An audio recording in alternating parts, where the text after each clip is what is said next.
اعوذ بالله من الشیطان الرجیم بسم الله الرحمن الرحیم. تقریبا نن لس ورځې وشوې اچربالا اچرپاین او ډاګور دا روډ بند دی. په دې کې ما ایم پی صاحب ته معاینه وکړه، په دې کې ما مینې ته خو مې نه ده کړې، خو دغه ته ټیکهدار لیاقت ته مې معاینه وکړه، بل د دوی یو بل دغه هغې ته مې وکړه.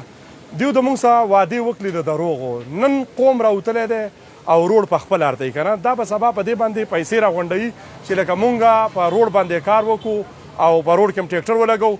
په سینګارام پرون تللی دی، سینګارام ابل پرون ما ورته ویلي چې هلکه ورشئ د ډاګور روډ دی، په دې خبره باندې ورسئ که نه دا ډاګور دا روډ وارته وایي. هغه وویل چې زه ګینټه بعد وزګارېږم او ګینټې دغه یې واخېستو د مانه او بیا رانله که نه.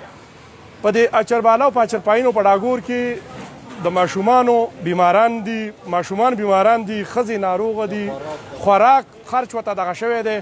د هغې باوجود د مونږ عمله چې کومه یو هم ده که دا دغه دی مثلا ته ورباندې که سی ام ډبلیو دی او که مثلا ته ورباندې دا دغه والا دی څه نومې دی ټیمې ده، که مثلا ته ورباندې دا اسیریډ دی، لکه د مونږ یوه خبره هم ونه کړله، نه یې ومنله، نه مثلا ته دا راله.